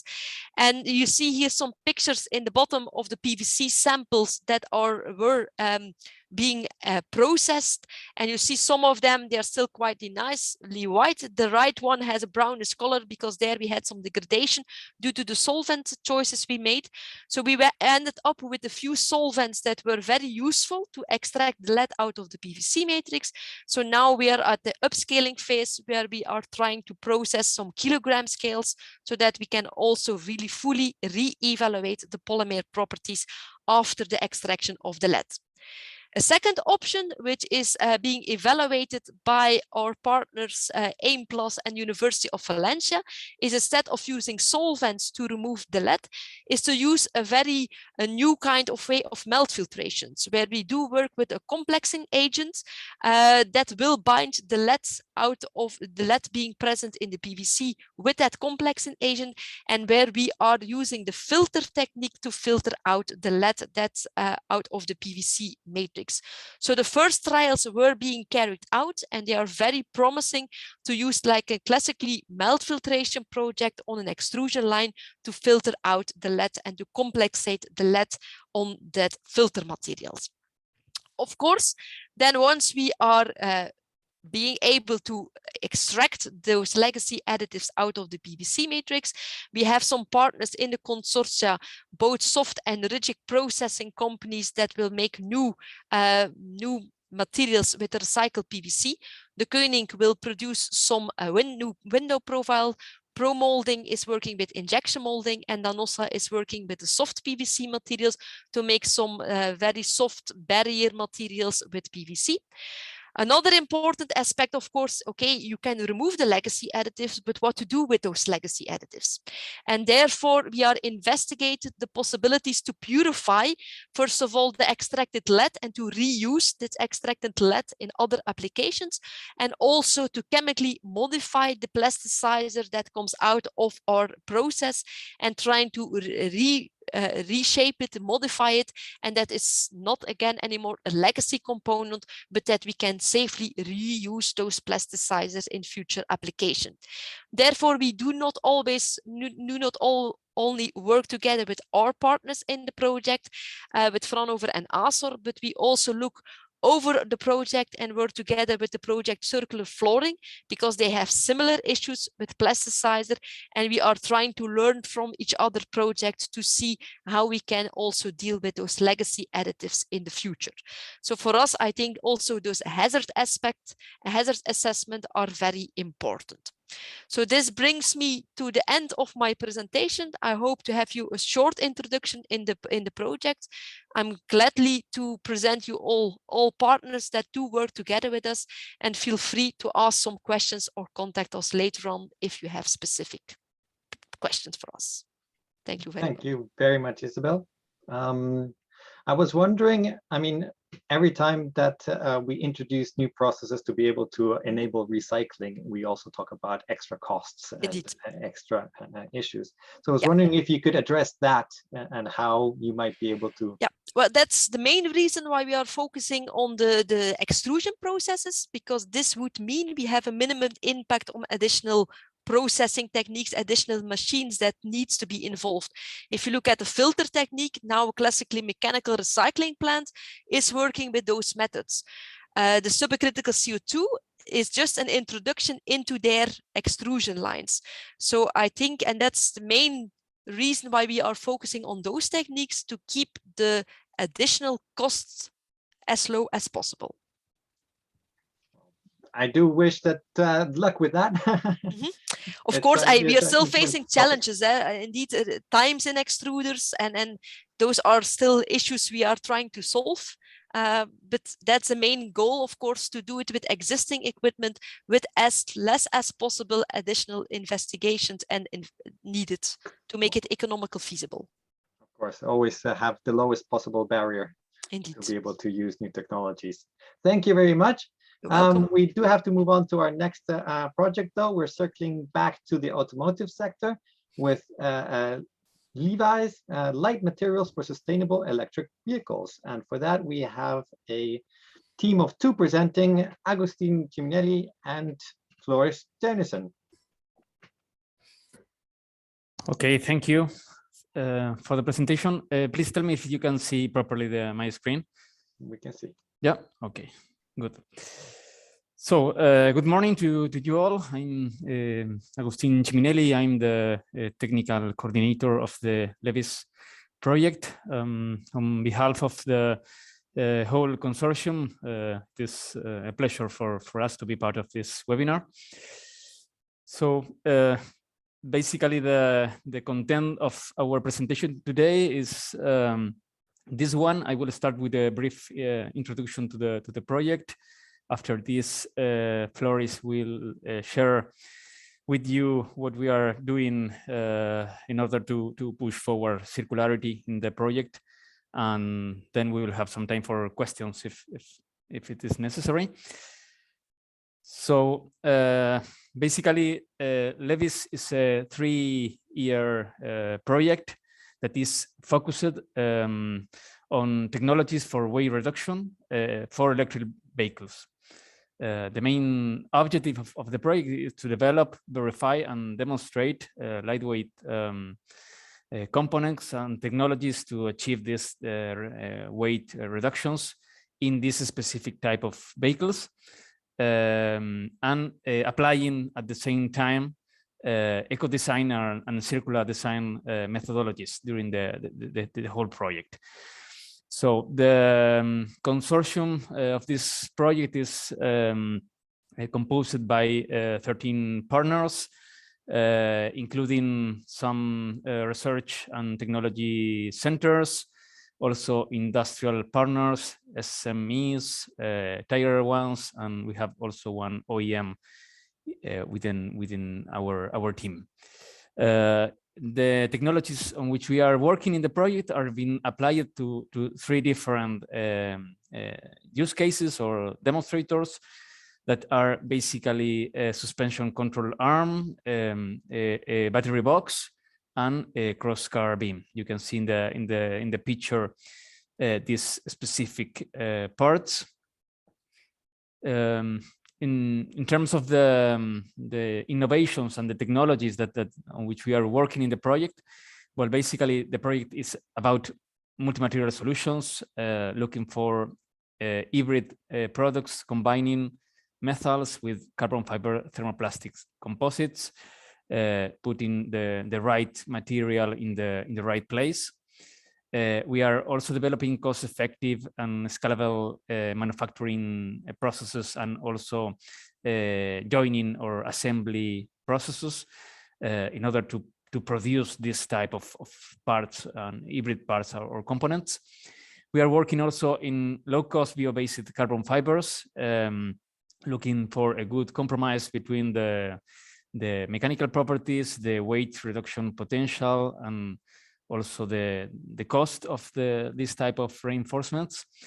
We are also developing design and simulation methodologies in order to obtain accurate service life predictions that allow us to get optimized designs.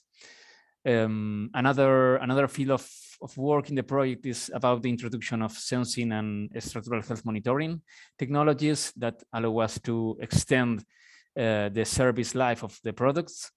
Regarding the end of life, we have a specific work package that is about recycling and reuse routes, and particularly we are working in the bonding on demand technologies in order to facilitate the separation of parts for reuse or recycling. And finally, as I have said before, one of the key points of our project is the implementation of eco-design methodologies during the whole project towards the sustainability of our solutions. So Floris will share with you specifically what we are doing with this regard. So, yes, Floris. Thank you, Augustine.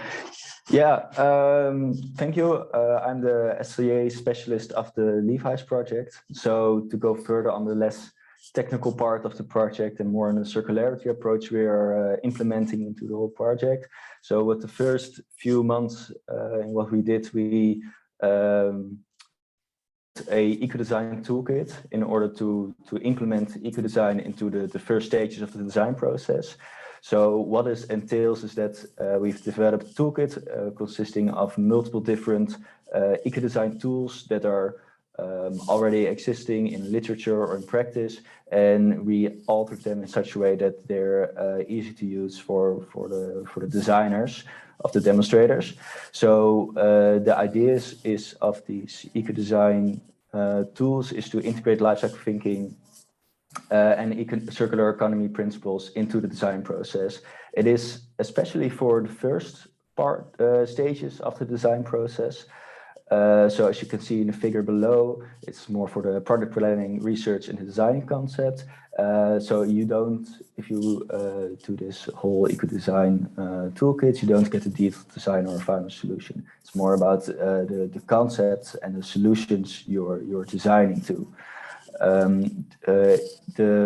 One of the main benefits of this eco-design toolkit we have implemented, does not solely focus on the environmental or technical part. It also takes into consideration the economic and social parts. And this is really important because this way it doesn't treat them separately, but it integrates all in a whole, and you can also assess the different KPIs, the key point identifiers, into the same eco-design toolkit. So next slide, please.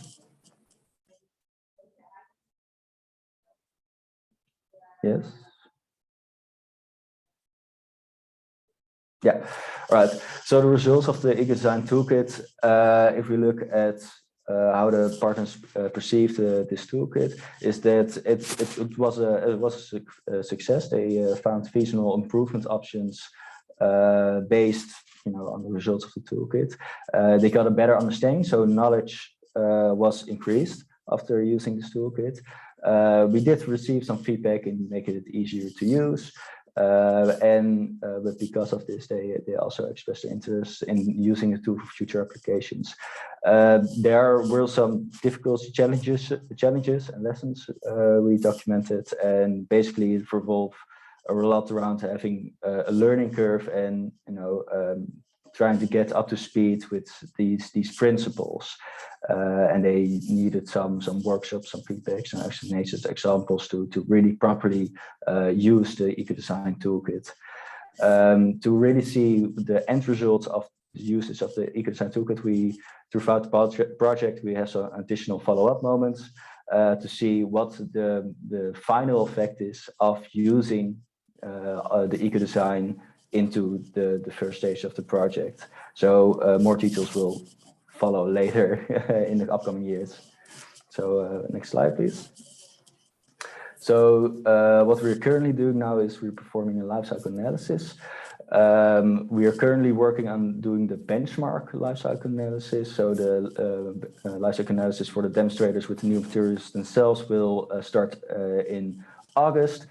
Additionally, we'll do a lifecycle costing, and we will look for further improvements and opportunities. So there are some challenges, especially in retrieving data from this, and these are all mostly part of having separate value chains into the market. But these are challenges that we are looking into, and we need good communication between value chains. So if this is the last part. So if there are some questions still, then we are happy to answer them. And thank you all for listening. Thank you very much, Floris. There is a question from the audience, particularly focusing on which stakeholder or users are being targeted by these guidelines. And by that, I imagine you're targeting designers, but designers collect requirements from across the needs of the product, which has to do with business, it has to do with materials. So how do you make sure that the designers even get a chance to use these guidelines? So the idea is that these eco-design tools are used in a collaborative way. So in this way, you have the first parts of the eco-design tools. You have to get information about the project, and you have to get the KPIs. And that way, you have to collaborate also with different members of your team, of your organization, to get to this information. So, but these are all important parts for your design process, because you need to know what you're designing for. So you have to get in contact with the financial team. You have to get in contact with the sustainability team of your project, and all to get a good understanding of why are you designing this product. And this is basically one of the first steps to perform. But so where does the process start? Who do we have to convince to take the decision that we need to either implement these guidelines or achieve greater circularity, so that it gives the impetus to the design process to say, okay, we need more information about what we want to achieve. But who makes the decision? How do we influence that decision to actually get started? Well, the decision, of course, mostly lies with the project management. But the thing about this toolkit is that it uses the 4 different focus areas. So the economic, technical, and the sustainability and the social expertise and the focus areas.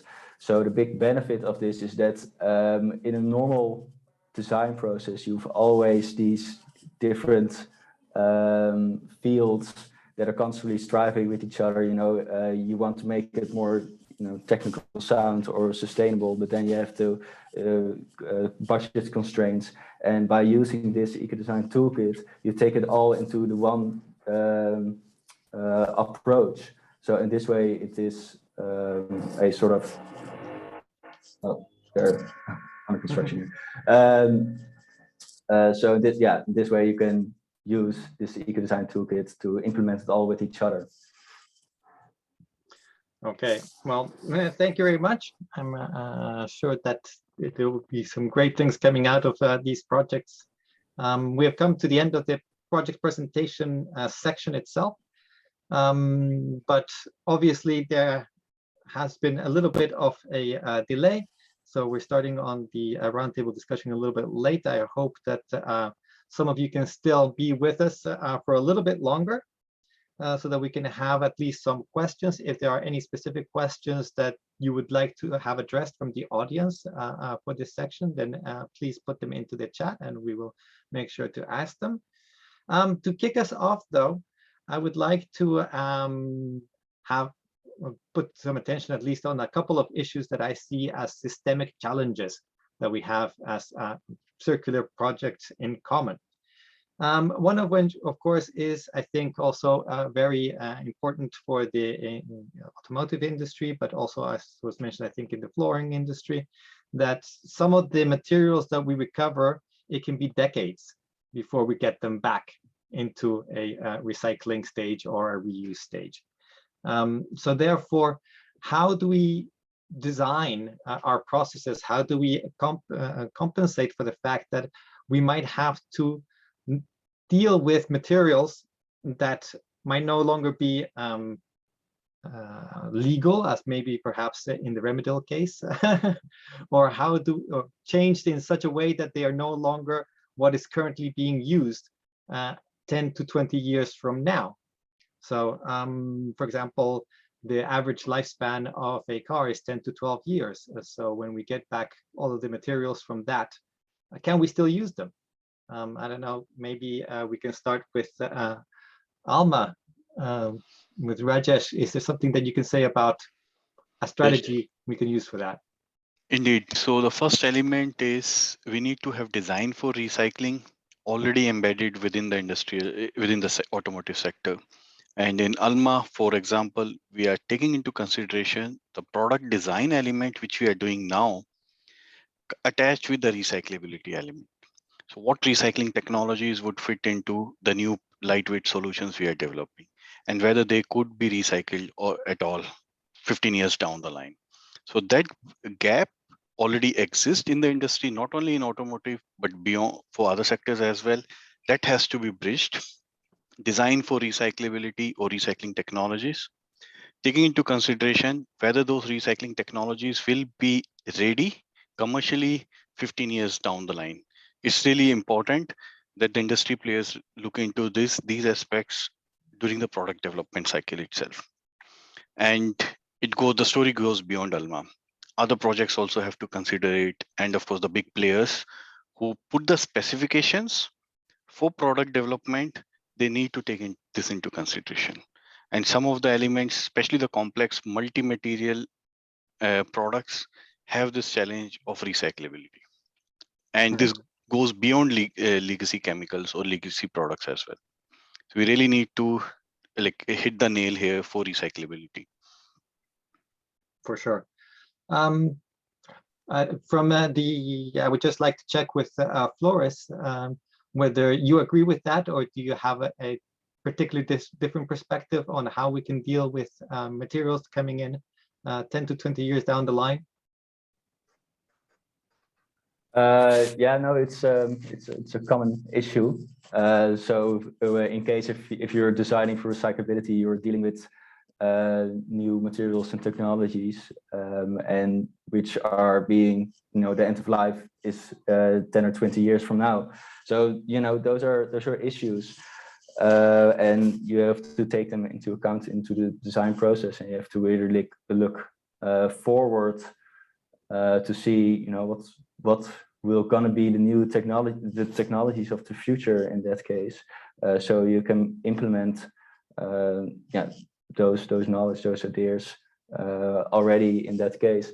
In terms of reuse possibilities, you can also look at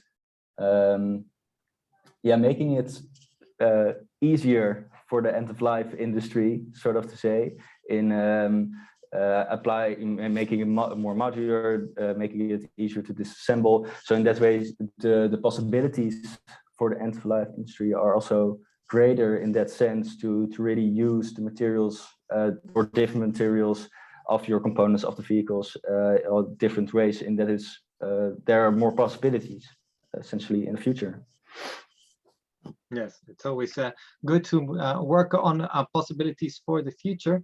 I think one of the things also mentioned in perhaps, I think it was the MultiCycle project, is the robustness of the process. So can we design processes that can accommodate a wide variance of either qualities and or extra additives, contaminants, to be able to separate those properly? So I was wondering if I could have maybe also the perspective from Dr. Martin Schlimmer on how do you see that? Is that a problem for the things like the creosote process, or is that something that we can easily handle?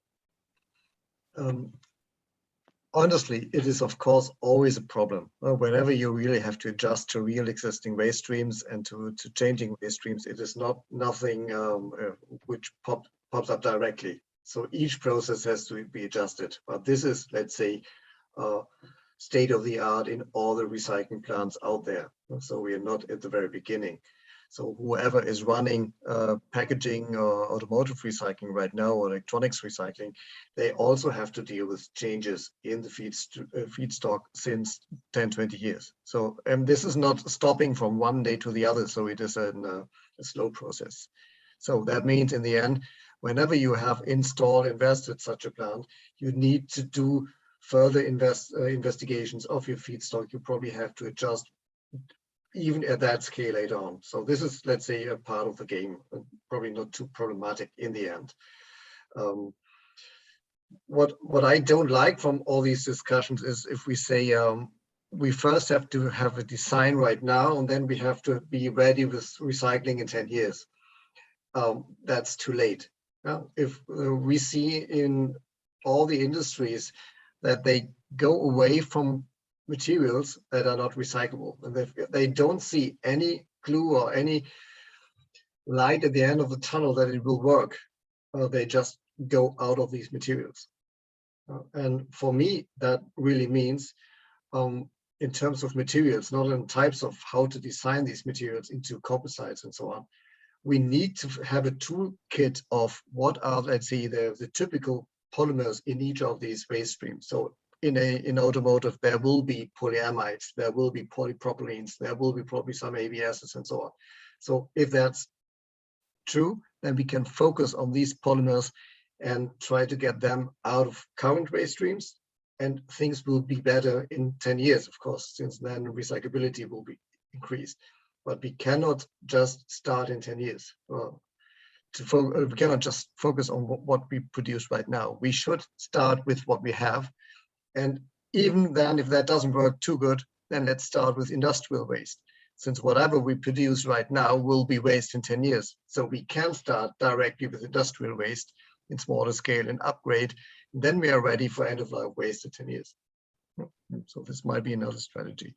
But with CreaSolve technology and solvent-based technologies, we have at least the advantage of high purification. So if there's a difference in composition of waste streams, or some legacy additives pop up or become legacy additives in 5 years, we have the chance to increase purification in these plants. And this is, let's say, from my perspective, the added value of this solvent-based technology. Thank you. I think that that's we must be prepared for the future already. From the DeCoat perspective, does that mean that you see also the triggerable debonding as one of those strategies for the future that is also maybe future-proof? I think so too. Of course, within DeCoat, we really focus now on the technical aspects. I think we also have to see it broader than that, because I don't think it will come to real industrial implementation if it only comes from certain players. So you really have to have the whole value chain alike. You really have to, at a certain point, involve the recyclers and so on. So it's a whole process. Also, the sorting needs to be installed. So it will not come from a single player. I think it's for all the technologies, you really have to have the whole value chain aligned there. So I think it's a quite complicated project, but we already see quite some interest from the industry already for these technologies. We are contacted very often by companies who see a lot of potential in the techniques. And also their first idea is to try to implement it, for example, on post-industrial waste. As they say, for example, if we have some objects which are wrongly painted, then we can remove the paint and use that object again internally, so that they would like to use that already internally. So I think that's the easiest step here. And then, of course, later on, this technology will only be only be at end of life of these products. So it's not something that you can implement tomorrow.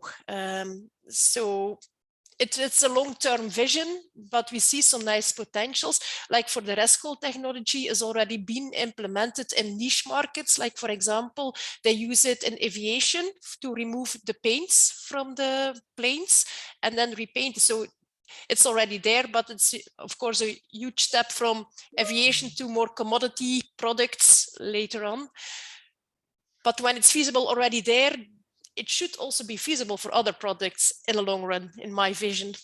But Yes. It needs research, cooperation, and things like that. Of course, cooperation is always going to be the key, and as you say, involving the whole value chain in the discussions and in how we're going to deal with future scenarios.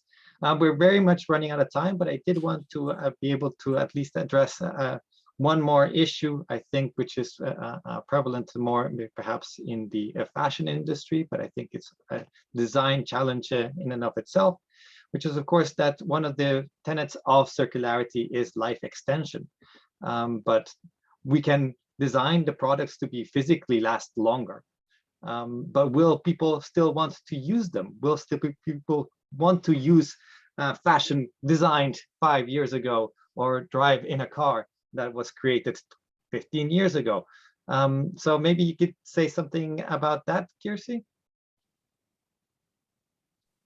Yes, that's actually quite important. A quite important issue, because of course we can produce higher quality and longer lasting products, but will consumers change their own consumption habits? That's a big question, because there are a lot of this kind of like an emotional side when we are buying some stuff, trendy stuff, and fashion is not only clothing. There are different kind of areas that fashion is touching so drastically currently. So yes, that's a really important issue. But I think that for EU legislation, for example, there's possibilities to even drive towards this kind of higher quality.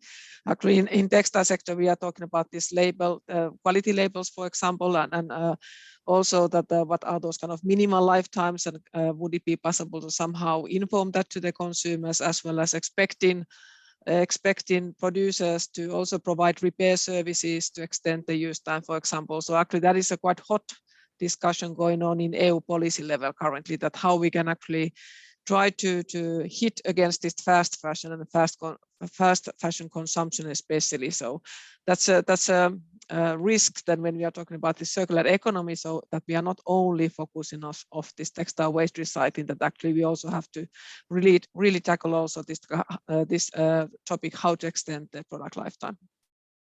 Thank you. Perhaps Lee.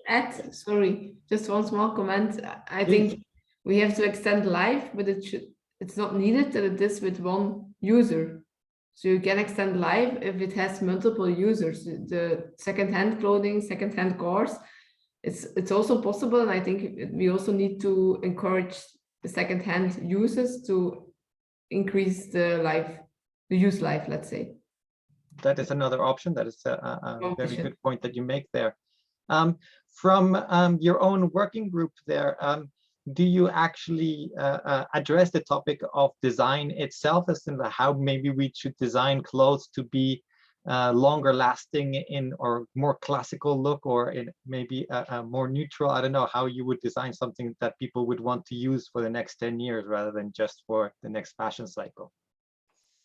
Yes, actually, we are dealing quite a lot of this kind of fashion consumption side and what to do with that. And as Lian was already pointing out, this kind of alternative business models actually are one option, that they could be possible to recycle, for example, or second-hand fashion, for example, or this kind of leasing or renting, or this kind of repair services actually. So those kind of issues are quite important, and seems also be that actually quite many companies are interested to test out or experiment, especially with the second-hand fashion. Seems to be quite trendy, even that big brands actually are taking that as a part of their business model. So I think that there's in that sense, there's interesting times for us to wait.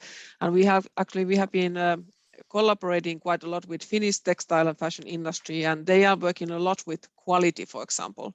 So they are really aiming for the best quality, but then they are not so well of informing that to the consumers, that why the price tag is higher than with the competing brands, for example. So this is also something that how to inform these issues towards the consumers. Maybe I can also give a small comment. What they also have seen is, for example, if you can personalize your clothing, if you can put, for example, your own print on something or things like that, that the consumer has a tendency to hold that piece of garment for much longer. So that it's something that it's really your own material. Of course, it will not be feasible for all the clothing and all the things, but it can also help to extend lifetimes. That's something that came across some time ago, and it's an interesting approach also. Indeed. Anything that we can do to help at least delay the moment of the end of life is always useful. We're running out, as I said before, we're running out of time, and we're also running out of listeners at the moment. I think they're all heading out to lunch at the moment. So unfortunately, I'm going to have to draw it to a close here. I think it was a very good webinar. I think we've been able to learn lots about the different projects. And I certainly wish we could continue this discussion further. We can't do that right now, but we will make sure that we have other opportunities to bring the projects together and discuss more in detail how we can all collaborate and work together to resolve some of these more systemic issues. So I would like to thank all of our presenters. I would also like to thank once again the European Commission for making all of this possible. And I would like to definitely thank all of the people watching and listening to us today for their attention. I would like to inform them that we will be sharing the video and of course the presentations that you have seen today. We will email you with how you can and get your hands on those a little bit later on. And apart from that, I would just like to wish you all a great day and hopefully see you soon. Thank you very much. Bye-bye. Thank you. Thanks a lot. Thank you. Bye-bye. Thank you. Bye-bye. Bye-bye, everyone. Thank you. Bye-bye.